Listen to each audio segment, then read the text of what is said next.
Најавите за правно признавање на родот ја вжештуваат атмосферата во општеството во рамки на што се издвојат две групации про и контра. Настаната за потребата од озаконување на можноста во изводот од матичната книга на родените да стои и родот се дел од пратениците како и невладините организации кои ги третираат овие прашања, а контра се петте верски заедници кои неодамна излегоа со заедничко соопштение во кое ги окарактеризираа како опасни тенденции и побара итно повлекување на измените со кои би се легализирал родот како лично интимна категорија да биде впишана во матичните книги. Во одбрана на потребата од носење на дополнувањата на Законот за матична евиденција, ни зборува пратеничката Маја Морачанин, која е една од подносителите на предлог дополнувањата. Да се направи една јасна законска рамка за да нема различни толкувања на постапката и да тоа биде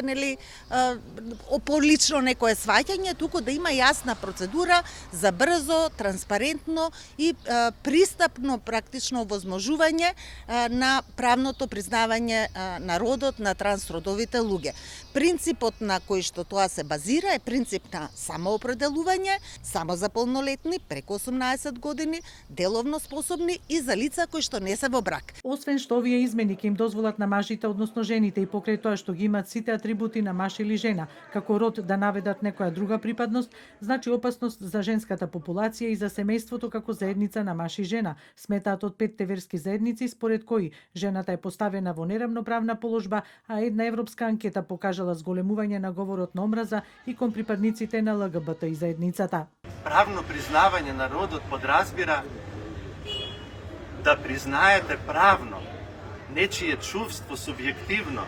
на маж биолошки со сите машки атрибути кои што се чувствува како жена и во очите на системот да го изедначите со сите овие жени. Неодамна советите на општина Струмица и на Новосело едногласно донесоа одлуки за признавање на само два рода, машки и женски, односно против измени на законите за правно признавање на родот. Во последниот извештај на Советот на Европа од 46 земји членки, 38 имаат правна или административна процедура за признавање на родот, од кои 9 врз база на самоизјаснување, без претходни медицински процедури, а во 26 земји се уште е вклучена медицинска диагноза како услов за поинаков род од половата припадност. И тие земји се Австрија, Германија, Италија, Финска, Шведска, Шпанија, Холандија, Полска, Словачка, Хрватска, Словенија и Велика Британија. Некаде медицинската диагноза повлекува и психолошка оценка, а во други 13 земји е задолжителна и претходна стерилизација како дел од процесот за правно признавање на родот, наведува ланскиот извештај на Советот на Европа.